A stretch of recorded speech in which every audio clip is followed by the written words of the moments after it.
get into real property taxes. So remember I said it's great to own property, but it does come with some downsides. And unfortunately, you got to pay real property taxes. I've associated this with lanai because lanai has pineapple, and sometimes the pineapple is sweet, sometimes it's sour. And unfortunately, paying taxes can be sour. Now, Hawaii is actually one of the few states in the United States where the state does not assess the real property tax. The county does. So I'm guessing all of you live in the city and county of Honolulu. So it's the city and county of Honolulu that assesses the real property tax. If you also own property in the neighbor islands, then it's a different county, like County of Maui, for example. And they have different rates and they have different classifications. So most of the counties will allow for an exemption if you are the homeowner. And that homeowner exemption is really important because if you don't have that homeowner exemption, you will likely, your property will be subject to a higher rate of tax.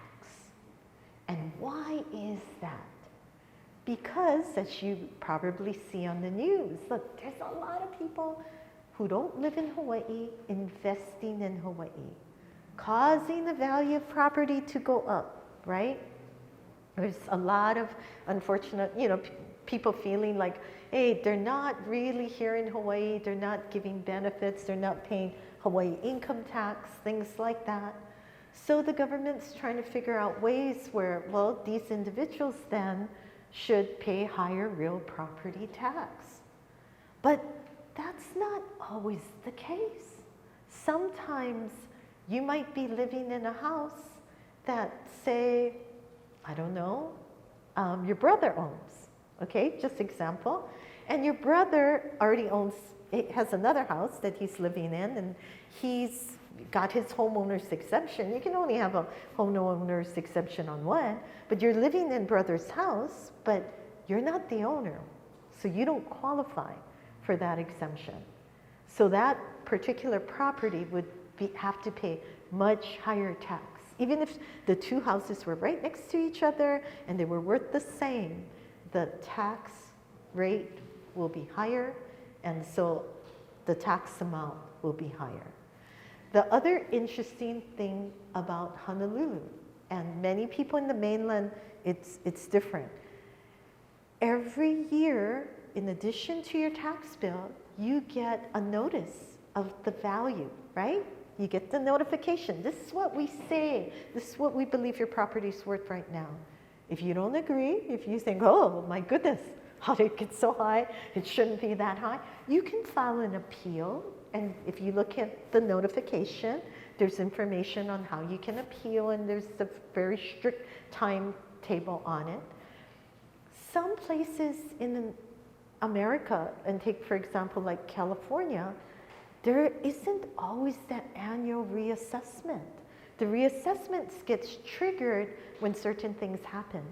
But here in Honolulu, it is based on the market.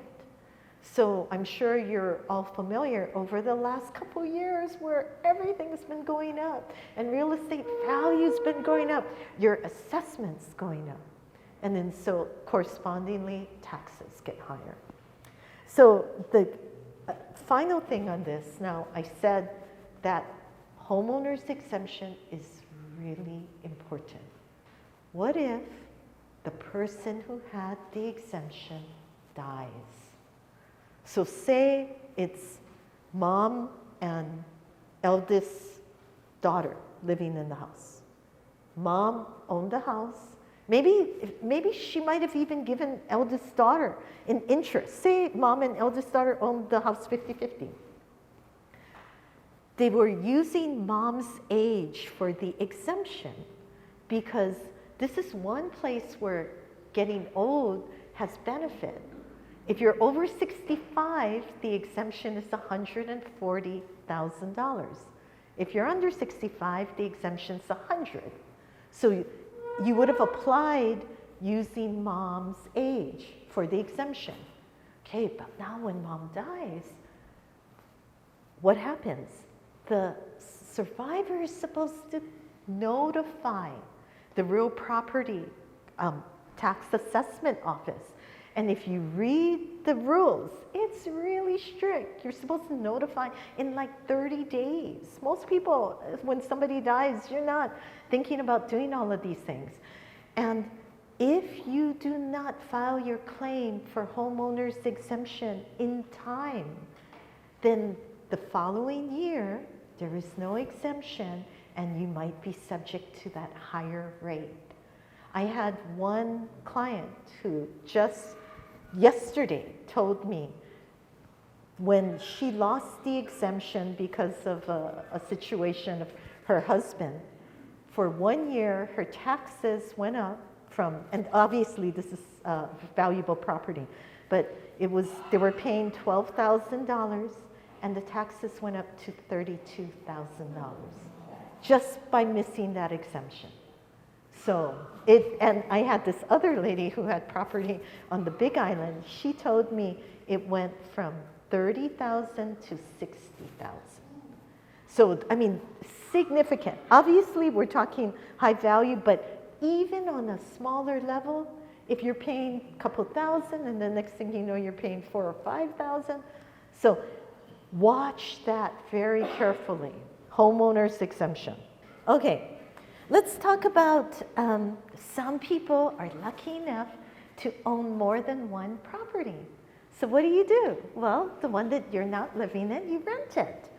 And I think we all know if you rent property, you need to pay general excise tax. Many times people don't think about the transient accommodation tax.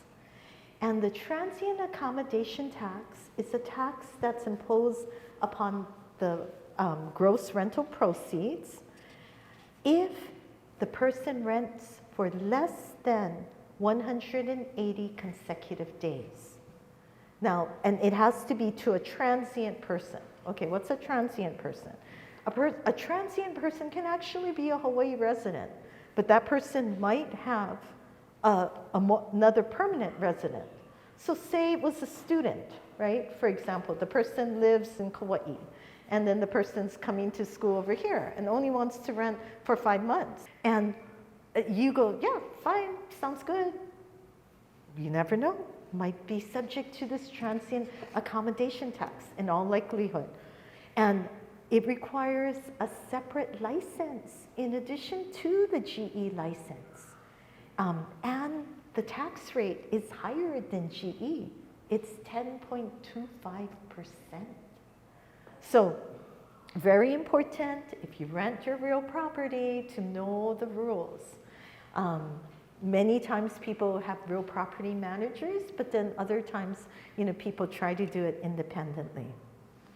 Okay, now I wanted to get into this part, which is really, it's also estate planning, and I think this will touch upon some of the comments I made about the implication of different forms of ownership. So, real property is usually the crown jewel of a person's assets. It's worth a lot and it's valuable. So many people, like other crown jewels, don't like to release it. They want to pass it on, right? I have lots of clients who always say, I want this to be a legacy.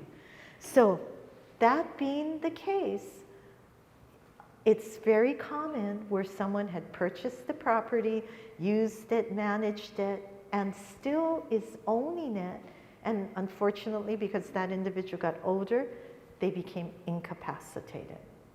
So remember earlier I said, what if tenants in severalty, that person just owned it by himself or herself? And that's really common with single individuals, right? Because remember, tenant and severalty, you have control. So they want to maintain control. If they held it in their individual name and then became incapacitated, and say now the roof is leaking, so somebody's thinking, boy, we got to get a loan on this property to go fix the roof. Who can sign for the incapacitated individual? If that person never did any estate planning, you're probably going to need a conservatorship. And a conservatorship is a court proceeding where the court will appoint an individual or an entity to essentially step into the shoes of the person who is incapacitated and manage the assets for that individual's benefit.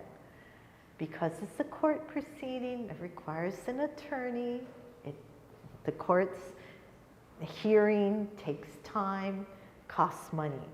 So that's one of the reasons why I mentioned many people instead will want to think about, especially when they own real estate, making sure that they establish a good estate plan. Now, what are some of the things that would be part of that estate plan? Well, a very simple one. I'm not even talking about the trust yet, but a very simple one is having a power of attorney.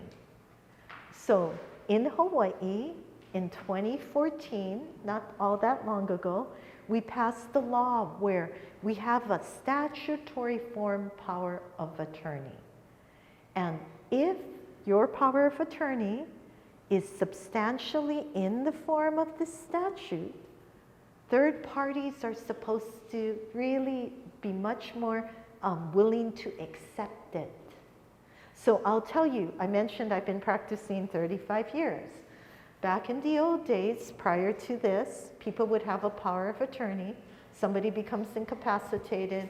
We got to take a loan out or sell the property or something. They give me the power. I look at it. It's 10 years old. I give it to escrow. They go, it's not acceptable. It's too old. And I'm like, the guy's incapacitated. What are we going to do? I can't get a new one. And then we got to go to court. We got to get a conservator. All of that. Under this new law, it's supposed to be a lot more acceptable.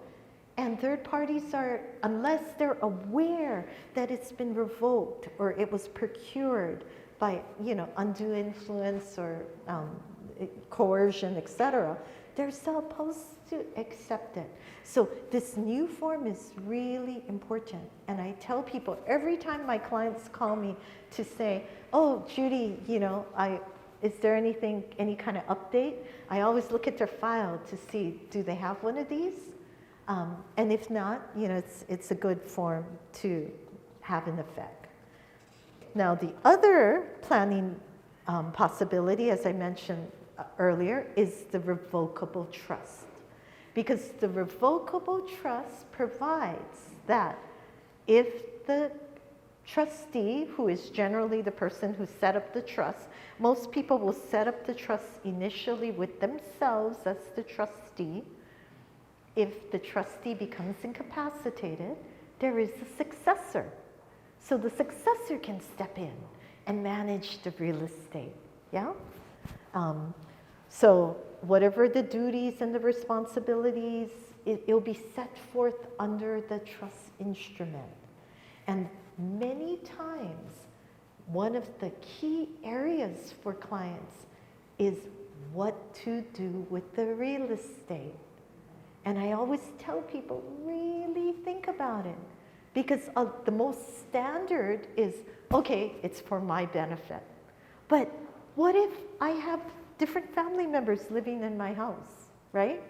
And if my trust just says everything is for my benefit, and say I've got Jonathan and his family living in my house, and say now my trustee is my older brother, and he comes in and he goes, am I supposed to start charging him rent? If it's not spelled out under the trust document, it can create all kinds of other issues.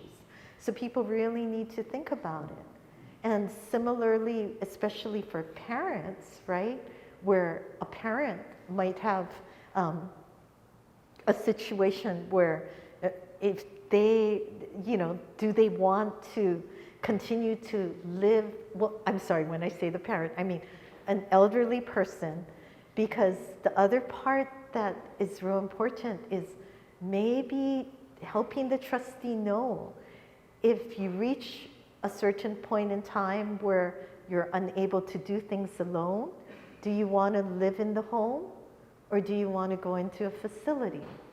So a number of my clients will include provisions about aging in place. They'll say like, yeah, if I do get to a certain point, do you want use my resources and as long as possible keep me in the home, or try to find the most economical way to provide for my care, which might include living in a different facility, in which case should the property be sold during that period? So many different issues. Now, as I said, it's not so much that I mean, it's helpful to have these things. It's not so much that every single question can be answered because we can't see the future, but just think about the things that are important and try to provide that guidance. The trust is an extremely flexible document and it can do a lot of things.